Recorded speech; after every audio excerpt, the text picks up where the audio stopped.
Hello, everyone, and a very warm welcome to all of you who are joining us today for this webinar on Rethinking Textile Conservation, which is organized as part of the ICCROM lecture series. For those of you who do not yet know ICCROM, it is an intergovernmental organization working in the service of 137 member states across the world to promote the conservation of all forms of cultural heritage for the benefit of all people. Before we start, I'd like to inform you that we have set aside the last part of the webinar for a Q&A session. Please send us your questions and comments via the Q&A icon that you see at the bottom of the Zoom window. We look forward to your active participation. Textiles are over 5,000 years old and common to all civilizations, past and present. A rich and diverse living heritage that comprise a multitude of materials, techniques, and shapes. Besides being a fascinating testimony to humankind's ingenuity, textiles provide exceptional opportunities for the heritage sector to nurture innovation, promote respect for diversity, and public engagement. Textile production, trading, and conservation are interrelated topics that bring together multiple influences and areas of knowledge, providing a valuable medium for social cohesion and promotion of sustainable development. They encompass important overlapping aspects of tangible and intangible heritage, nature and culture, traditional knowledge, and state-of-the-art research. Time is ripe for rethinking how we approach textile conservation. Simply safeguarding collections can no longer be our final goal. Conservation has to grow into an effective means to promote and sustain the realization of the full potential of our textile heritage. Today, we bring a diverse group of international panelists to share their views and experiences on this topic. Their case studies include a journey of archaeological textiles from excavation to conservation, research, and community-based activities in China. The revitalization of India's Rafugari traditional culture of repair, the development of new digital tools in Europe to support creative industries, taking inspiration from textile collections, and the role of conservation in the evolution and transformation of the Maya textile tradition in Guatemala. It is my great pleasure now to introduce our dear panelists. First, we have Director Zhao Feng from the China National Silk Museum. Welcome, Feng.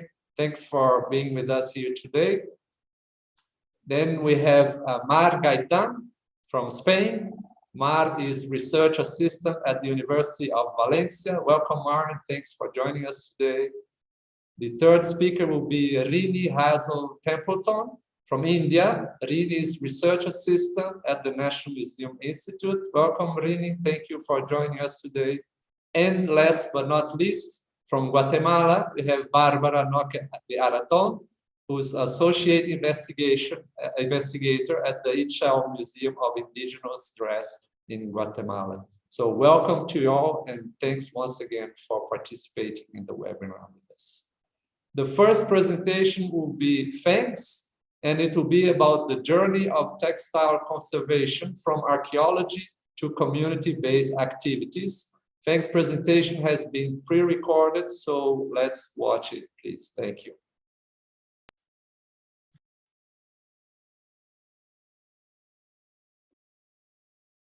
Hello, I'm Zhao Feng, the director of China National Silk Museum in Hangzhou.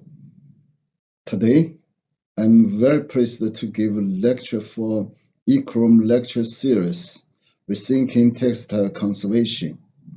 My topic is the journey of textile conservation from archaeology to communication-based activities. I would like to talk about one example of conservation cycle for textile excavated from Zhao Boyun's tomb. In May 19, 2021, during the ICOM CC Symposium in Beijing, I gave a keynote speech about the conservation cycle, a working model at China National Silk Museum. Every object could have such kind of conservation cycle, which starts from the production in ancient time, then being used and brought into tune or passed on to the next generation. Then the archaeologists and also the conservators will go to the site to deal with the excavations, to test the materials, and restore the whole project. Then we can do digitization to provide preventive facilities and be displayed, and revive traditional craftsmanship for them and apply them to life.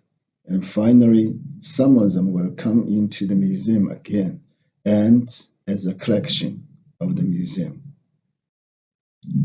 In our museum, the China National Silk Museum, we have also such kind of textile conservation cycle, including the whole process from the archaeological site to the conservation laboratory, exhibition gallery, even to design and production places. This is the overview of the China National Silk Museum, which was opened to the public in 1992 first. So next year will be our 30th anniversary. This museum is a textile and costume thematic museum, including textile archaeology, conservation, research, reproduction, exhibition, education, communication, and promotion. Talking about the conservation cycle, we could start it from the collection. So here is our collection building. We have the storage room inside. Our collection includes the Chinese historical costume and textiles and modern contemporary Chinese fashion designs.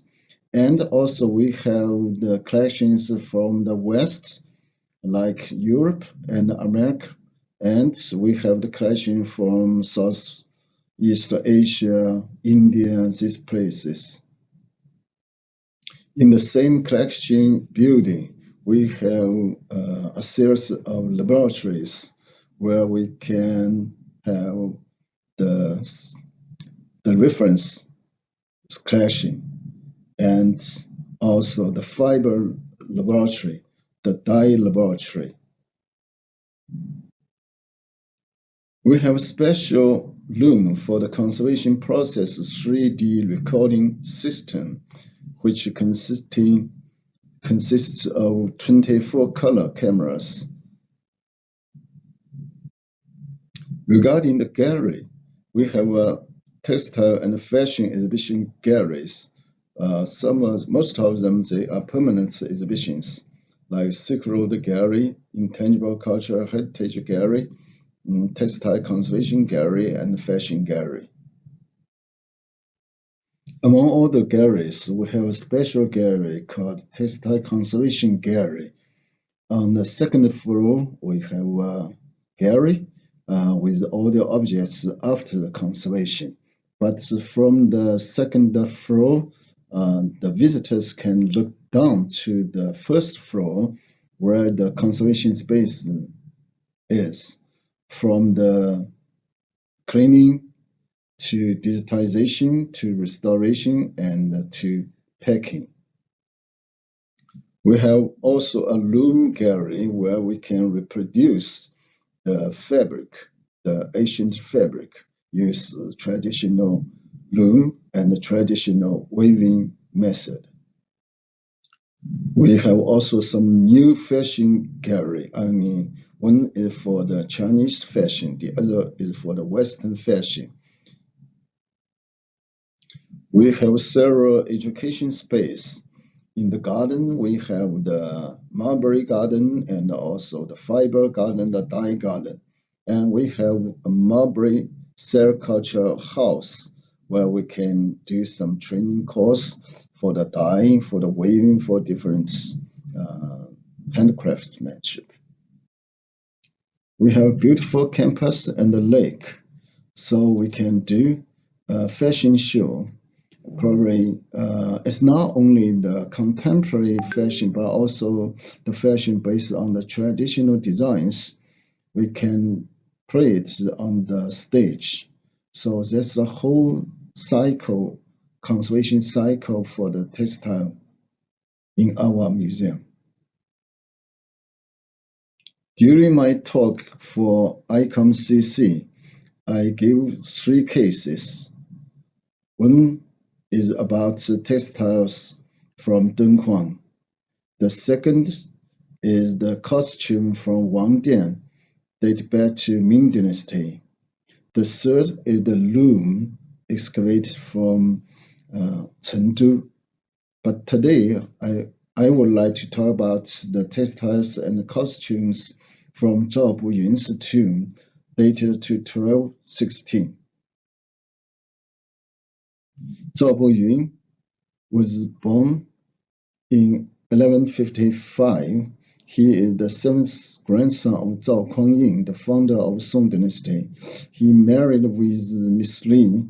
He rebuilt the 5-arch bridge in 1196 and died in 1216.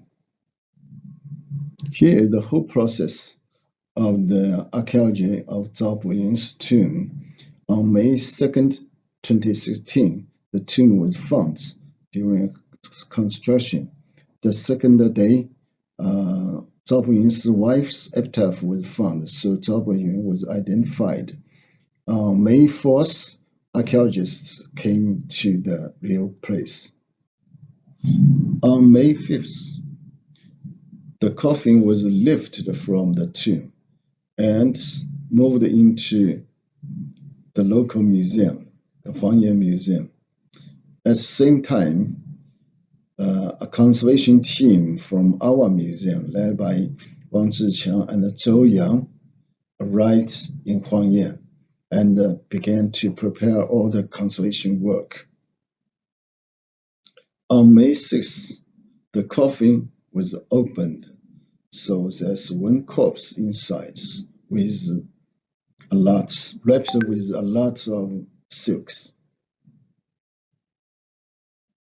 In total, 66 pieces of textile and costumes were collected from the coffin, and a conservation proposal was submitted on May 16.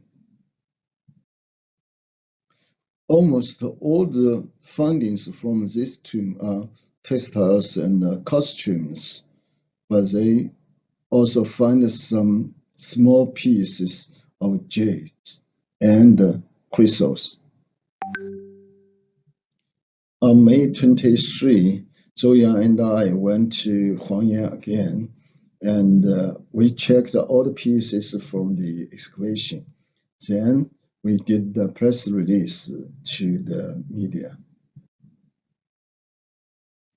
However, the corpse with all the dresses were kept in the refrigerator for a couple of days. On the 28th of June, the corpse came to our National Silk Museum, and we did the sterilization with nitrogen and also scanning, etc. We also did a CR scanning, computed radiograph, to find something inside. So actually, we did find the bronze coin under the dresses. On July 4th, our consultants, we were working in the special room with the 3D recording system. So finally, 8 sets of costumes were unraveled. Then we start to create them in our laboratory. Here are 8 sets of the dresses unraveled from the corpse. We did analysis of all the wave structures. So we found the silk tabby, the twill, and the gauze, complex gauze. We found different wave structures. Mainly they are monochrome woven patterns, but the pattern was mainly a flower and a scroll pattern, like the lotus pattern and the flower and birds. For the monochrome woven pattern, it's always difficult to see, so we made drawings. From the drawing, we can see the pattern, especially the pattern with the grape, which is very beautiful and unusual. We measure all the size of the dresses and made drawings for the costume style. We also did the restoration for the robes, for the dresses, and also for the shoes. I think this is the number one piece from all the findings from this tomb. So we made this fabric first, the gauze with lotus pattern, then sewn it into the traditional style. And also for the pants, with the damask, with pattern of grape, we did a reproduction of the fabric first, then to make it into the dresses. The most interesting thing is this pair of shoes, because this shoes was made by the needle looping technique, which was identified as Ming Dynasty products normally. But this one was from Song Dynasty, is at least 1 century before the Ming Dynasty.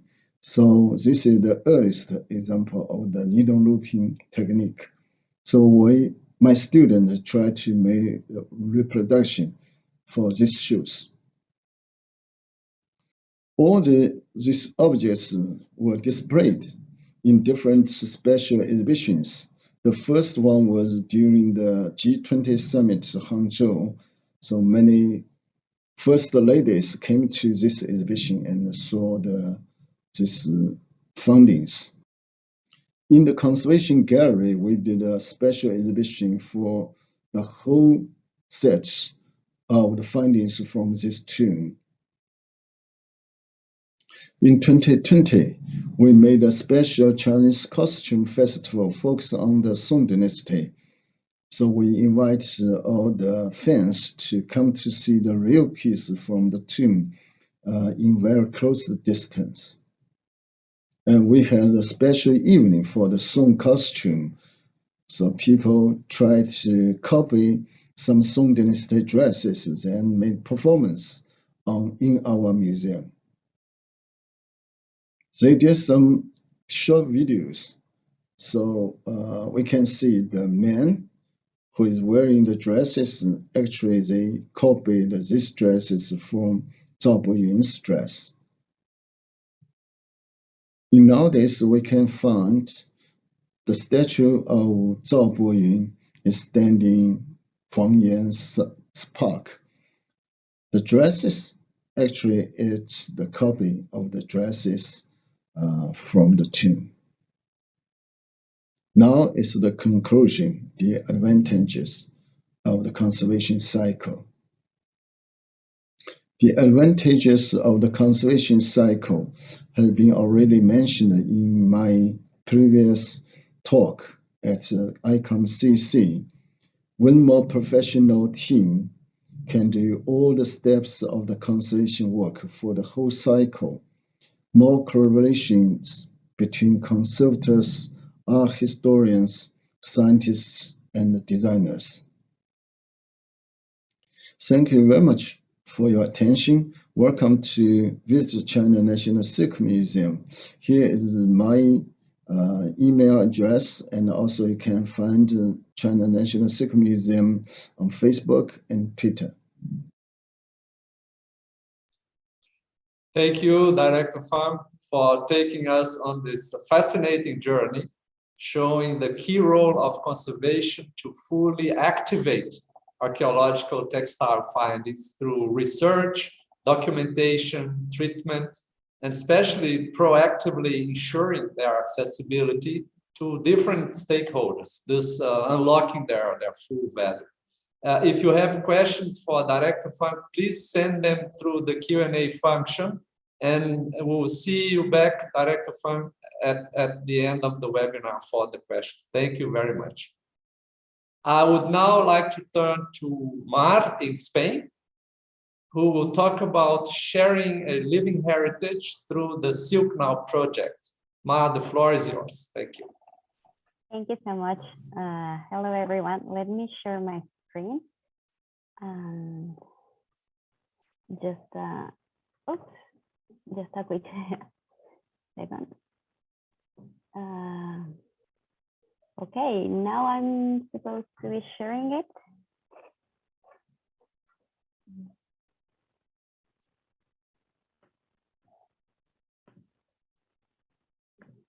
Okay, so now you have my screen, right? Yes, perfect. Okay, so thank you, everyone. Thank you for having me here, especially for the ICRAM team. As Jose said, my name is Mar Gaitán. I'm an art historian here working at the University of Valencia. And I'll be talking about textiles and creative industries through digital technologies, and especially through our amazing Silk Now project. So I'll be trying to be as fast as possible. So first of all, like, who's Silk Now? Well, we are a consortium of 9 partners from 6 European countries, from Spain, France, Italy, Germany, Slovenia, Poland, and we have different backgrounds. We come from the ICT world, from the humanities, creative industries, cultural institutes.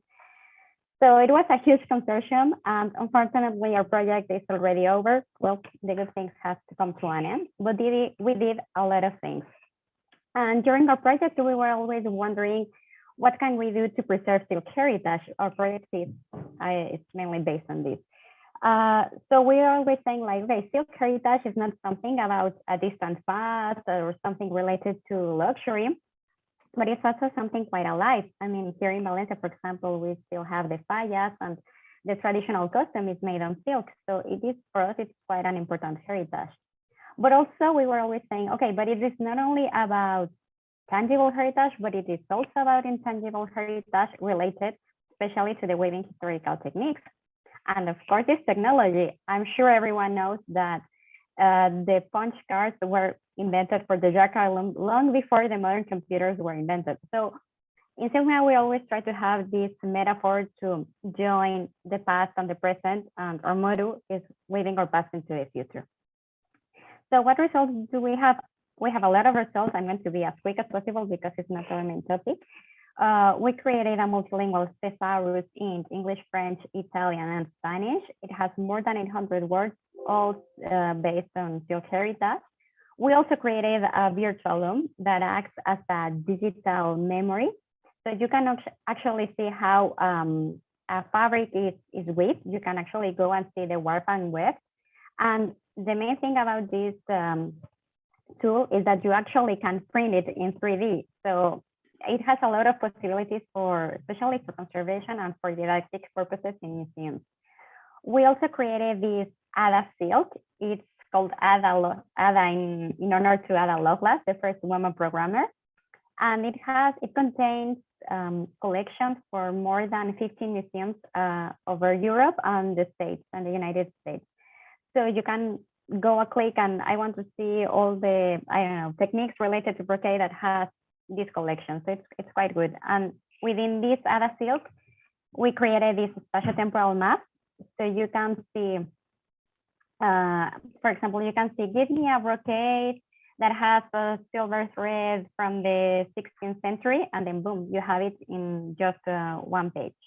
We also created some educational materials. So everyone who wants to learn about silk in Spanish, you can actually do it. I invite everyone who wants to learn a little bit of Spanish through Silk Heritage. You're invited. Everything is open access, it's free, and it's for everyone. But our main topic today is like creative industries and silk heritage conservation. So we were always wondering, how can we make these creative industries to be in touch with museum collections? I mean, we wanted to go further in conservation and not to think it's our collections, but it's everyone, and it can improve creativity especially. So our project has been a testimony on how digitized, tangible and intangible heritage can be reused for future generations, and how really these innovative actions can arise. So here you have this traditional fabric from Garin. Garin is a partner. They are actually not only a museum, but also they are a traditional Sikh heritage industry. This is a traditional fabric from the 19th century. This is a 3D model made by our virtual loom.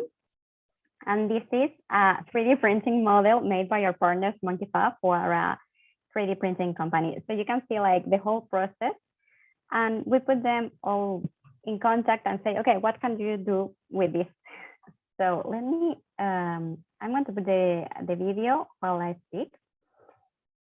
So, okay, so the idea, it was to connect Patrick Wojciechowski, he's a fashion designer, with Garin, with the museum conservator and with the CEO. And we also put them in contact with this 3D printing company. And we told them, okay, think and create a Silk Now collection. So they talked between each other. Patrick came to Valencia, he visited the museum, he contacted the weavers, and then he started thinking. So he made this collection. As you can see, it's based on traditional patterns and even in traditional weaving techniques. I mean, you can see a moire over there. And it was initially to be thought to be presented in Berlin Fashion Week, but of course, you know, Corona had other plans. And in the end, we had it in Poland at the Instituto Cervantes, and we made this fashion catwalk. We have dancers, a performance, video mapping, and electronic music. So the idea was to actually weave our past into the future. It's like Silk Heritage Collection. It's not only something over there and dusty, it's something that it can be improved and it can be in the future and it can improve sustainable development. So another thing that we made, we were in contact with a design school here in Valencia. And during 3 courses, 3 years, we invited them to actually rethink Silk Heritage Textile collection. So again, I'm going to put you this video. And we worked with the fashion course, the jewelry course, and the product design course. So for the fashion course, we invited them to reinterpret the famous paintings. I mean, I'm sure you all recognize Bronzino's painting in the last slide. But some others did these amazing creations with these dresses, and they were also inspired in silk patterns and silk weaving techniques. And as you can see, some of them have some brushes. These brushes were produced by the jewelry students, and they did those brushes, but with our virtual loom. So we always try to connect our tools and these silk collections. They not only visited Garin, but they also had a chance to connect with distant collections through other fields, through this exploratory website. So it was not only like our collections, but you know, the world. And this was filmed in a national museum here in Valencia. So it was always, we were always trying to connect museums, young designers, and Silk Heritage collections. So it was a quite good experience. And professors and teachers, they were super happy with this project, and they actually want to keep on going. And the video was recorded by audiovisual students. So we're always trying to work together. And it was a really quite good experience. And finally, as of course, silk is also fashion, we also connected with fashion professional models, and we did some fashion editorials.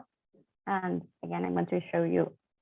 All these videos are available on our YouTube channel. So if you want to look at them, I invite you to go to our YouTube channel. So we also, as I was saying, we connected with professional models and we did these fashion editorials, and some of them appeared in fashion magazines. So again, our idea was, this is not something from the past, this is something that it can be present, and this can be part of your future. And these experiences were quite good, especially for this museum. It was the museum that we worked most, the Garin Textile company and the museum. So just a quick thing to end. I know that according to Sustainable Development Goals, cultural and creative industries generate merit to people-centered values, sustainable urban development, and development of creativity and culture, and contribute to the achievement of the 2030 agenda. Of course, I mean, creativity and culture have significant non-monetary value that contributes to inclusive social development.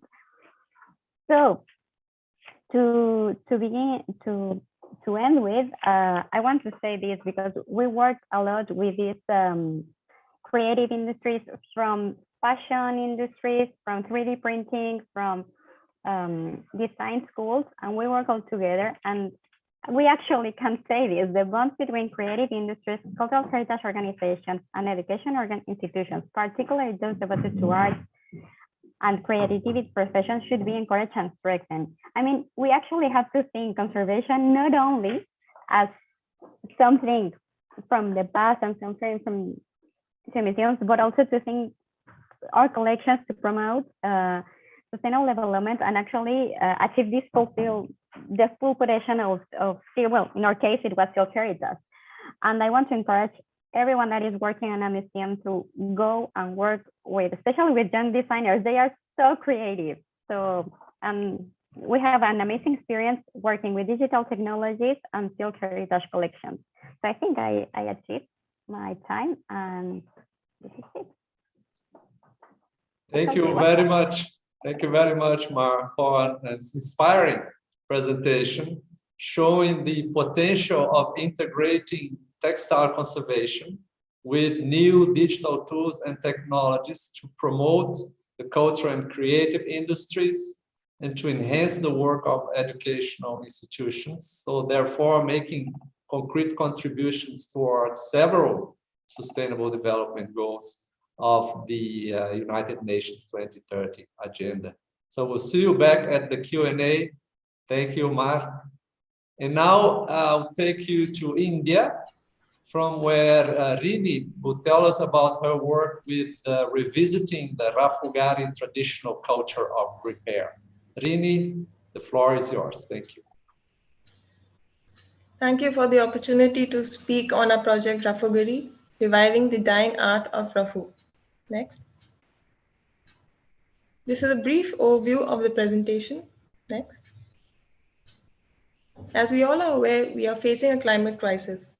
Rising global temperatures, melting of glaciers, incessant rains, forest fires are all a result of climate change. One of the factors contributing to the climate crisis is the textile industry, which produces 10% of global carbon emissions. Textile dyeing contributes around 20% of all industrial water pollution worldwide. Washing of clothes releases microplastic worth 50 billion plastic bottles in the ocean each year. It is the second largest consumer of water, wherein 2,000 gallons of water is used to produce one pair of jeans. Next.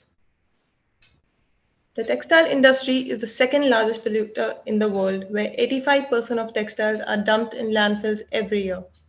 The picture on the right is not a garbage dump, but a landfill with a mountain of clothes discarded in the Chilean desert of Atacama. Next. The increase of discarded clothes is due to the fact that fashion companies now produce 24 collections in a year instead of 2 collections per year. Since the clothes are cheap and affordable, the demand is more. The increase in demand has resulted in exploitation by the manufacturing industry regarding low wages, cheap labor, and inhuman working conditions. Therefore, it is imperative that people reject fast fashion and practice sustainability and be mindful of their spending habits. The previous generations truly practiced sustainability by means of mending their clothes and reusing textiles. We have a living tradition to repairing and reusing our clothes. Since the purchasing power was low and cost of clothing was high, people repaired and made their own clothes. In India, tradition of mending of textiles is known as rafu. Rafu means darning in English. Rafugars are the highly skilled darners, and rafugiri is the art of darning. Next. History of rafu begins with making of shawls in India. The word shawl originates from the Persian word shal, meaning fine woolen fabric. Numerous archaeological and literary evidences can be found since the Indus Valley civilization. The history of shawl making is believed to have come from Iran during the 14th century. In another school of thought, it is believed that the local craft within Kashmir was influenced from outside. Making of shawls received immense patronage from the Mughal emperors, especially Akbar, during the 16th century. During the 18th century, there was a great demand for shawls by Europeans and African families in India. Next. The luxurious shawls of Pashmina of Kashmir were made of Pashmina. Pashmina is made of the Pashim fiber, which is obtained from the undercoat of the specific breed of goat called Chantangi, found in Ladakh. At the onset of summer, it sheds its undercoat by rubbing on shrubs and rocks, which is then collected by the herders and hand spun into Pashim fiber. Nowadays, the fibers are obtained by combing the undercoat of the goat. There are three techniques of making a Pashmina shawl. Loom woven shawl is called kani, amli is needlework, and a combination of the two is called do rukha, meaning reversible. The kani shawls are also known as jamwas, and apart from shawls, shoulder mantles, sash, robes were also made. Next. Rafugars are also known as doctors of shawls or healers of shawls. During the Afghan rule, heavy taxes were levied based on the size of shawls. This led to the manufacturing of shawls in pieces which were later ruffled together with flawless finish. There are two types of rafu, patchwork and tanabana. In patchwork, a piece of fabric of the same garment is cut and stitched over the repair, while in tanabana, threads from the fabric are pulled out and cross-stitched to repair. Next. Highly skilled rafugars can mend the most expensive clothes like Pashmina shawls, Banarsi saris, jamwars, and woolens. Now they also mend firans, expensive shirts, and everyday clothes like coats, saris, and even jeans.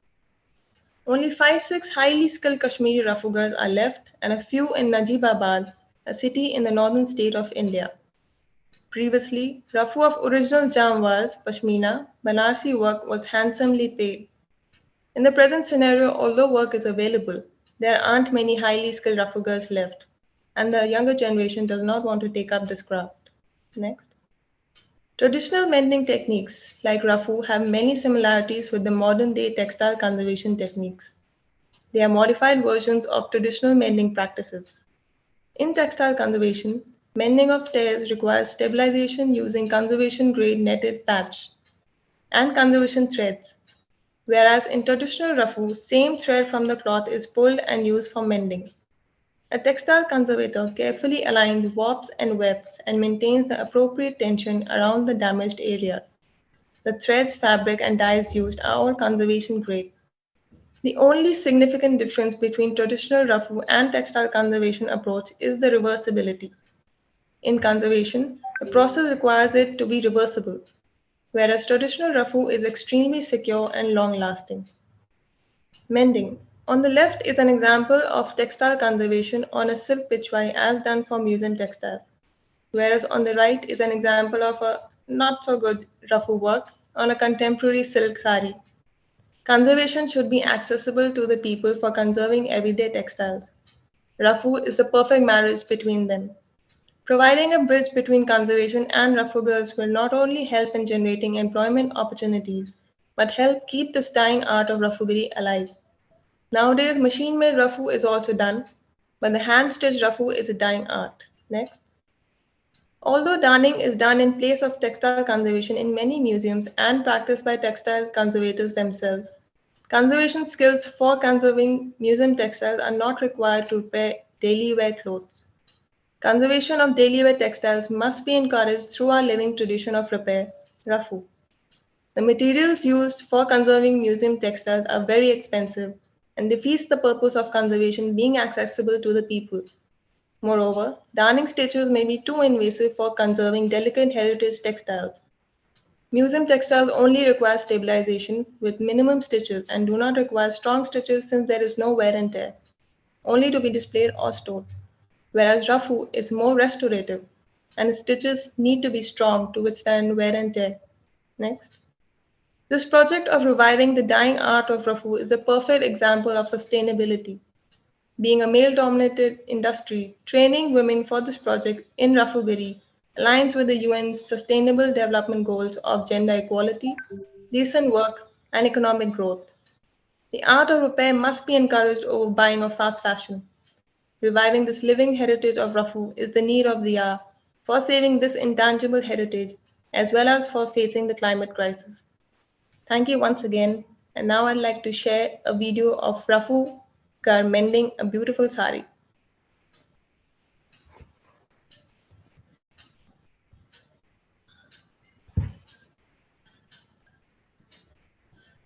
That's a Rafugar mending a sari, and you can see the delicate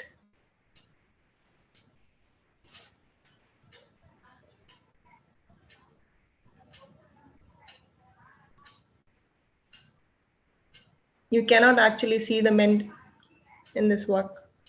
That's the skill of a Rafugar. Thank you. Thanks, Rini. Thank you very much for a thought-provoking presentation, linking the Rafu tradition with today's re-emerging culture of repair, which can bring, as you said, major benefits, not only for the planet, but also for the conservation of intangible heritage, employment, and gender equality. So if you have questions for Rini, please send them through the Q&A. Rini will see you back in a while for the questions and answer session. Thank you. Now I will take you to Guatemala, from where Barbara will tell us about her work with the Maya textiles and communities. Barbara, please, the floor is yours. Thank you. Hello to everyone. Can you see my screen? Yes, we can see. If you want to go into full presentation mode, if you prefer, that would be excellent. Thank you. Okay. Yes, excellent. Hello to everyone. It is my great pleasure to share information on the Maya textile tradition of Guatemala in the rethinking its conservation. The Maya textile tradition is a very old heritage which starts around 2,000 years ago. So it's a heritage which encompasses 4,000 years ago. Here we have a beautiful sample of art from the classic times, which dates to the 7th century of this era. And here we see God El surrounded by 5 beautiful women. And here we can see a representation of the art of that time. And we can notice that God El is dressed with a special cape woven in cotton and most likely superficially painted on his top. It was very complex weaving tradition. Here we see a contemporary Maya weaving from the Mam-speaking village, the Maya weavers of San Juan Atitan, which is located in the West Highlands of Guatemala.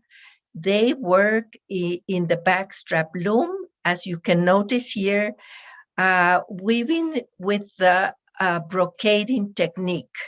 As you can notice, her huipil is also woven with the brocading technique and then decorated in the neck.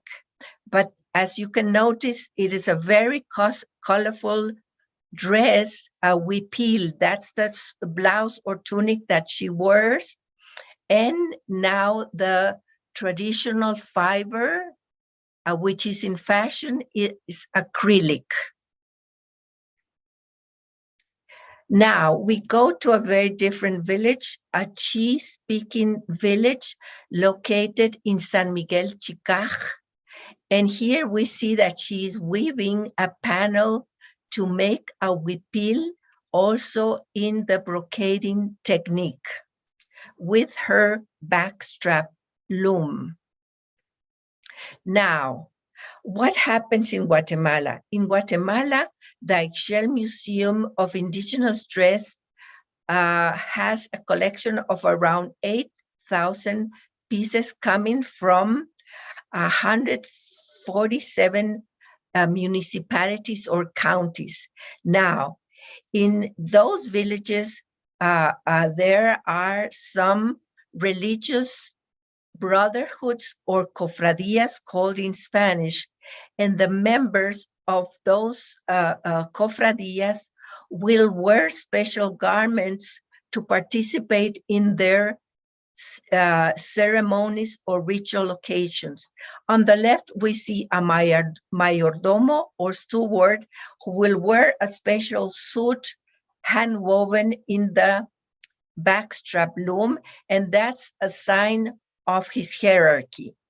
Then we see in the middle, we see a techel, or a woman from the cofradía who wears a special over huipil on top of her everyday huipil, and a commercial cloth veil, which also signals that she is the main person in the cofradía, and she will wear this dress when she goes on the procession, carrying the saint, the patron saint of her village.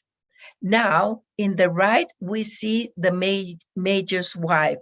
You notice that she doesn't wear a veil, but she wears a beautiful over huipil brocaded in the distinctive symbols of their village, which is Santo Domingo Xenacoch, a Cachiquel village also located in the highlands of Guatemala, around 40 kilometers from Guatemala City.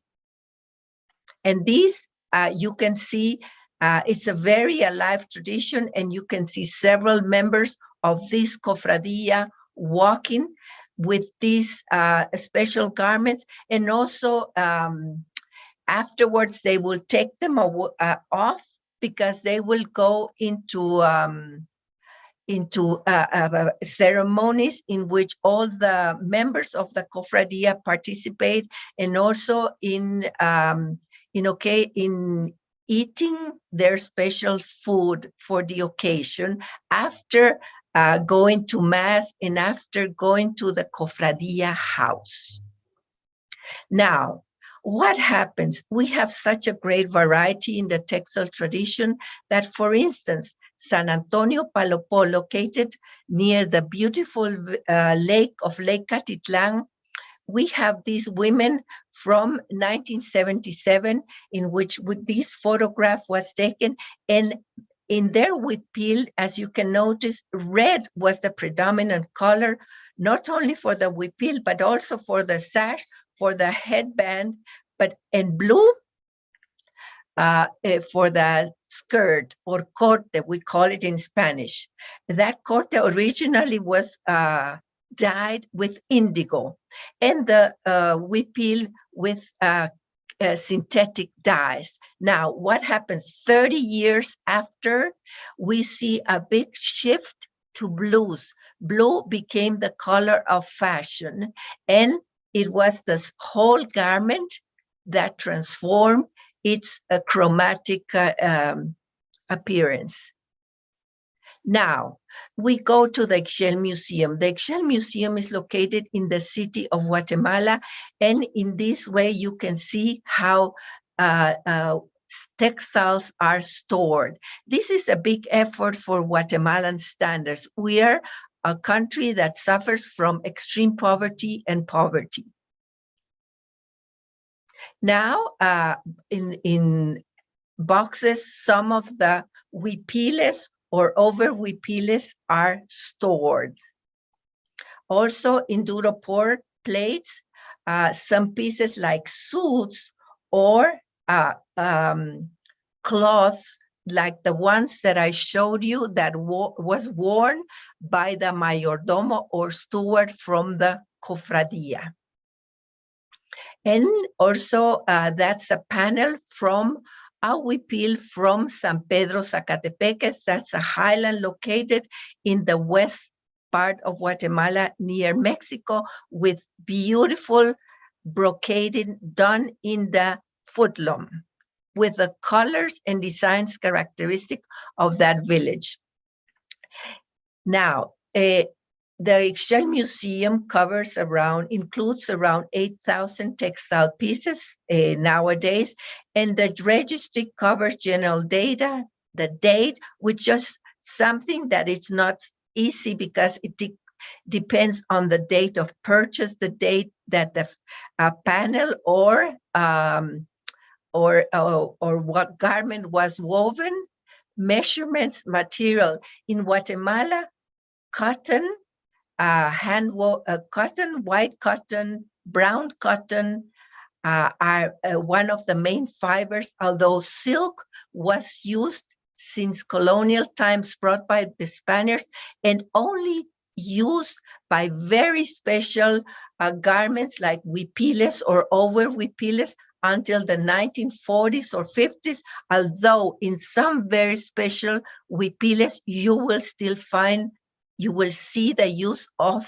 silk, but it's a very special material used only by the members of the cofradías or people who enjoyed a very wealthy position in the village. Techniques, brocading, gauze, and many other techniques like knitting for the morrales or shoulder strap bags, dyes, indigo, cochineal, palo de Campeche, and many other natural dyes, although in general the Exchange Museum collection is made of pieces which use synthetic dyes like glycerin and other chemical dyes, which are the main characteristics of each of the garments, like the huipil, the men's pants, woolen jackets, capichais, which are sort of a tunic coming from the influence of Spain, brought by the conquerors of Guatemala. Also very important is the conservation status of the piece and photographies. Photographs are taken only in 2 dimensions in Guatemala. We don't have the technology that was presented in the first presentation. For instance, here is a very beautiful over huipil from Misco. It was worn only by members of the cofradia for ceremonial occasions, and you can see this huipil worn in photographs that were taken at the end of the 19th century. So for the Ixchel Museum, it represents one of the oldest pieces in the collection, end of the 19th century. Here you can see a buta, which is a symbol that might be related to the influence from India. You can see gauze here, and this was most likely dyed, the cotton, with purpura patula panza. Now you see the beautiful hand embroidery, the encaje here in this part of the collar. You can see also sequins. Sequins were only used only for very, very special occasions, but a delicate embroidery. More details, flower designs, only by use, as I said, by members of the cofradia or religious brotherhood in Misco. If you go to Misco, which is located 30 kilometers away from Guatemala City, you will still see women wearing over huipiles, but woven in other villages, because this village has never woven. They have purchased huipiles from other villages. So it is very important to convey this message, that the more data we retrieve from each textile collection piece, the more we know about its value and the ethnographic, cultural, historical, and technical significance, so that the Maya communities themselves, the users of Maya dress, weavers, specialists, researchers, students, and the general public can all have access to this collection, and also future generations to create interest in them. Generally, the young generation are not interested in this type of endeavor, and not in a way back to get back something of what the collection has to the communities. I am going to provide you an example. For example, weavers from Tecpan, Guatemala came to the Shell collection, and they copied the designs that were woven in older huipiles so that they could recreate those huipiles. Why? Because those huipiles or blouses have designs that are traditional, that are old, and they're easy to brocade in the loom. So that's one way of getting back something to the villages. Another way to do Barbara, it. excuse me to interrupt you. If Okay, you want to save some time for the Q&A, so if you can. Okay, 1 minute. Okay, thank you. And thank you.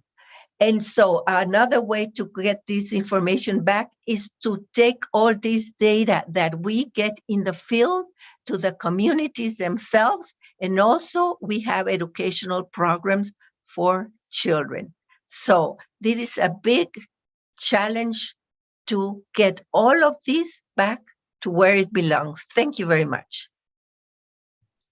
Thank you very much, Barbara, for a great presentation on the power of conservation to support cultural continuity and the sustainable development of communities, and making us reflect on the repurposing of museum collections for maximizing their benefits to society at large. So once again, I wish to warmly thank all of our dear panelists for your really inspiring and thought-provoking presentations. We'll now move on to the Q&A session. So I kindly ask all the panelists to turn on your cameras. Thank you. And I also thank the audience for your questions and comments. So we'll make rounds of questions for the panelists in the order of their presentations. So the first questions are for Director Fang, and I will try to aggregate them a little bit.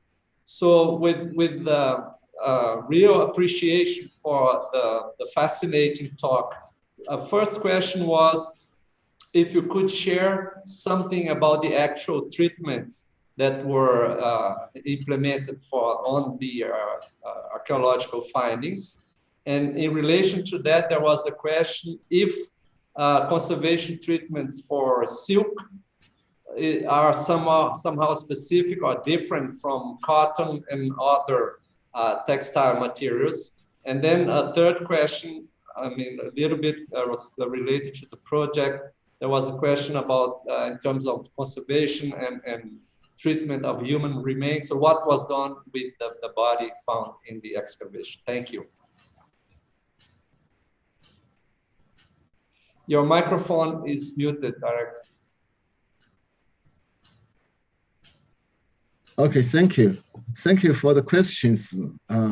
So let me try, because you know, our museum is located in the capital city of Zhejiang province in Hangzhou.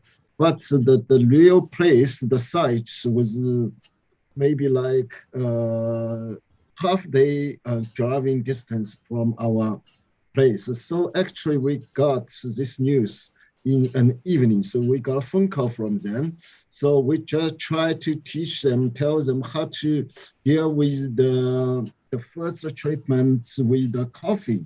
So because normally, because the seal is quite good. So they think probably there's something very well preserved the body or silks inside. So we just tell them, yes, it's better to move this one back to the museum, to some place which is safer and also easy to deal with. But just be careful about the water inside, because our region is always full with water. So just a double check if there's water inside. You have to remove the water outside. Without water is better. So they make a core. They made a core to the coffee in a certain levels. Then they left all the water out. Then it's much easier to. It's lighter and also safer to move this one to the museum. So this is the first thing. Really, I think we just do it like via phone call, because they needed to do it in very quick time, because it was very hot summer. So then we went there in the second day, or probably, yes, it's the second day. So they have already moved the coffin into the museum. Then we try to open it. So so we separate the whole treatment as two steps. The first step is just take all the things surrounding the corpse. I mean, it's easy to move them out.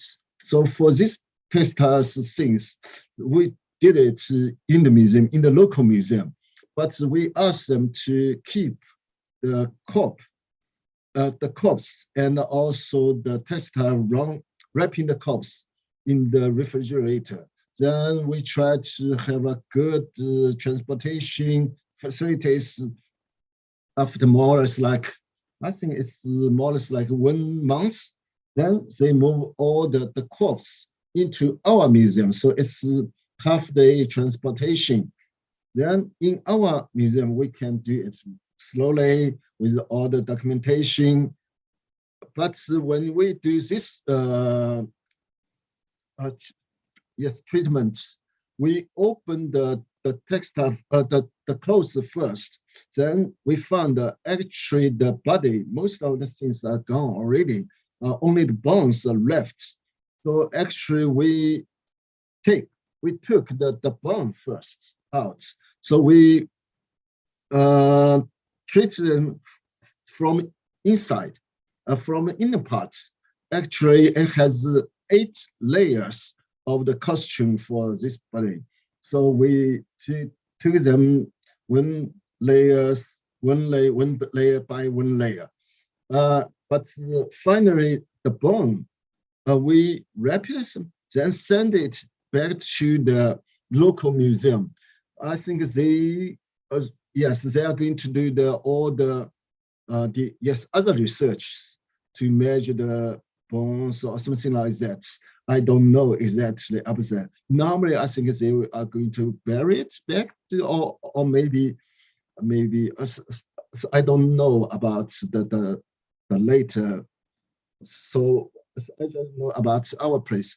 And this tomb actually is, everything is silk, because the Song dynasty, it's like, yes, 12,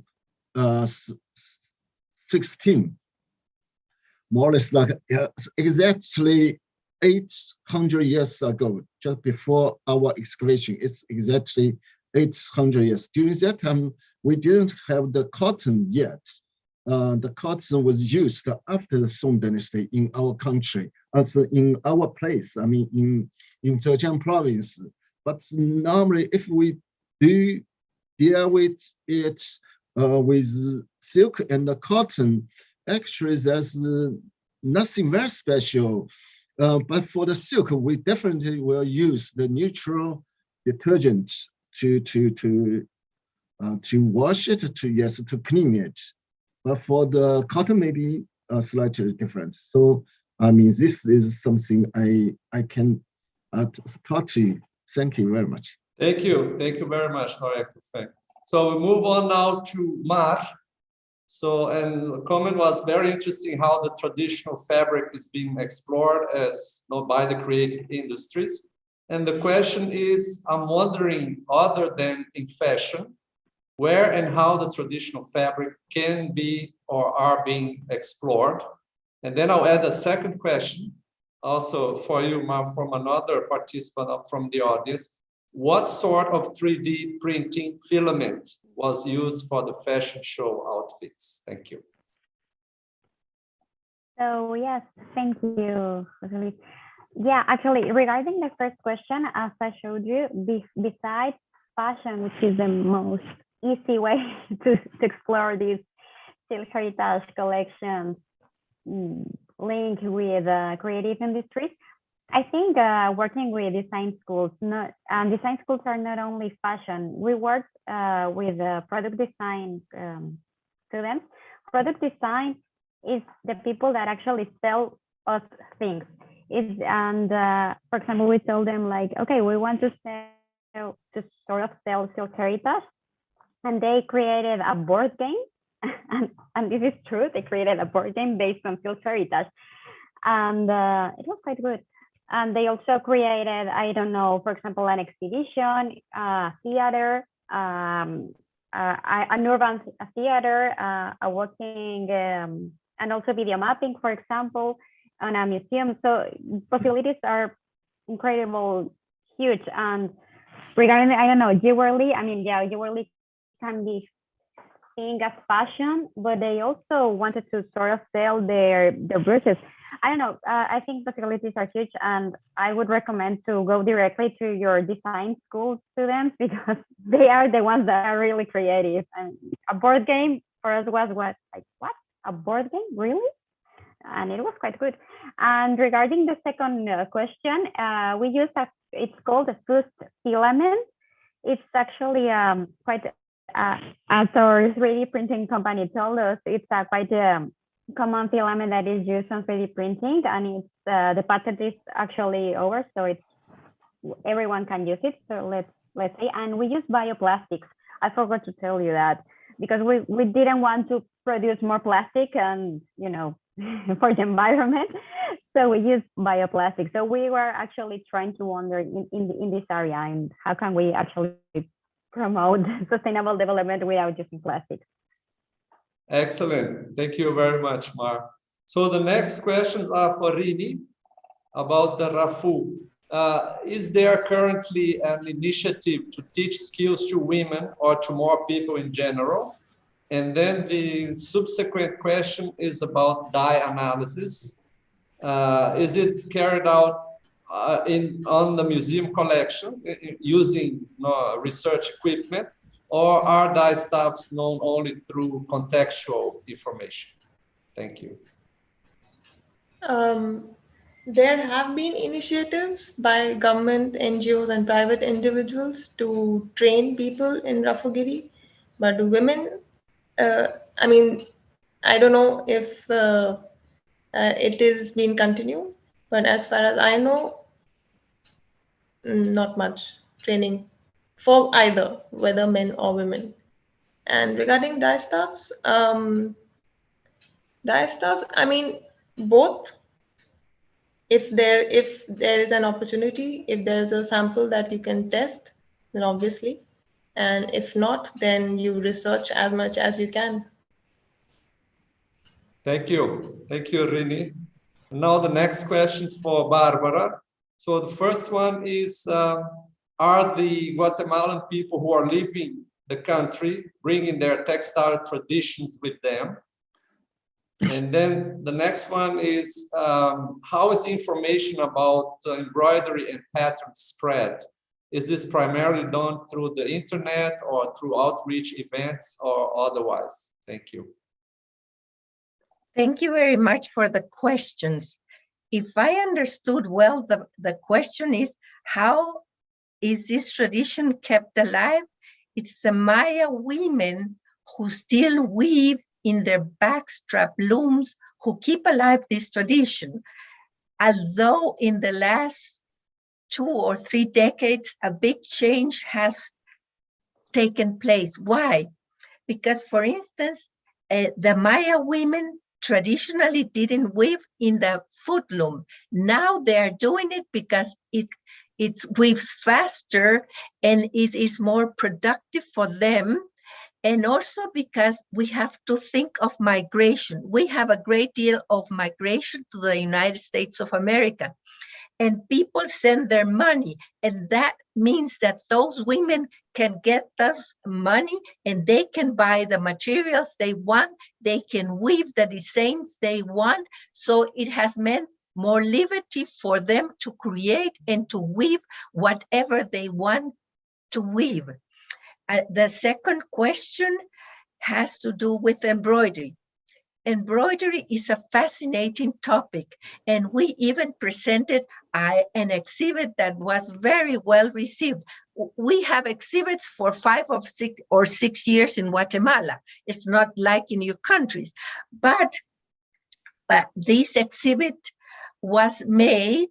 Why? Because in some villages, instead of brocading, we have lots of embroidery.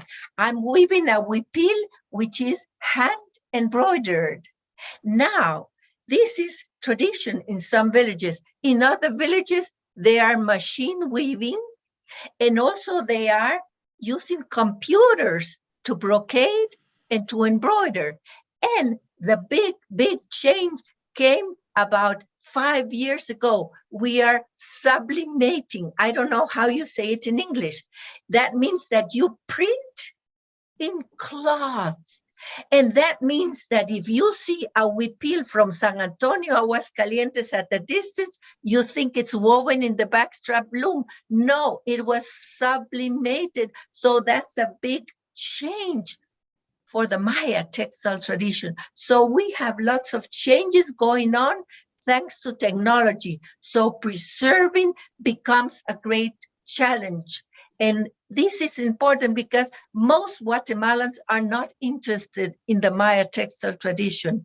It's people from other countries, and the Maya population in general has to strive to survive, to sell, not to preserve their heritage. So we have lots of challenges to preserve what we have in that great collection. Thank you.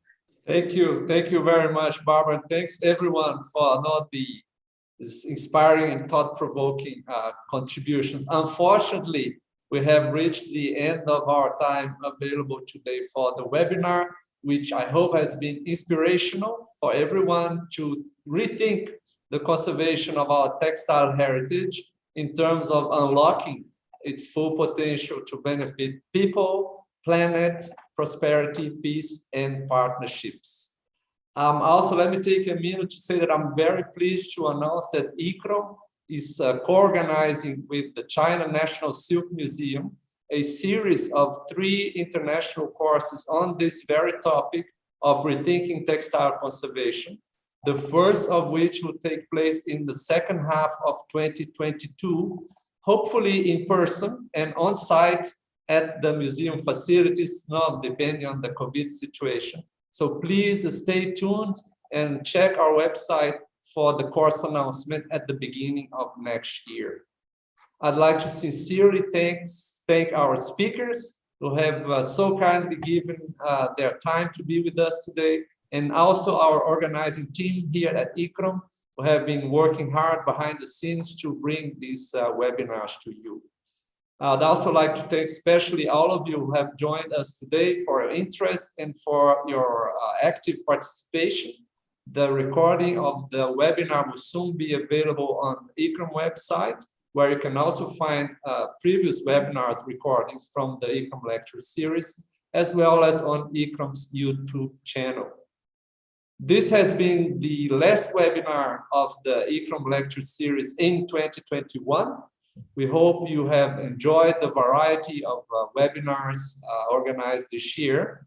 We will be back in 2022 with much more, and we look forward to seeing you all again next year. So this is the announcement of the first webinar of 2022, which will be held in Spanish about repurposing and resignifying sculptural heritage in public spaces, the challenge for their preservation. And as usual, you'll find the information about forthcoming webinars on the ICROM website. And of course, don't forget to check our social media platforms for future announcements. So once again, warm thanks to our dear panelists and to our dear audience. Thanks for being with us, and looking forward to see you again soon. Stay safe and goodbye. Thank you. Bye. Thank you. Bye. Bye bye.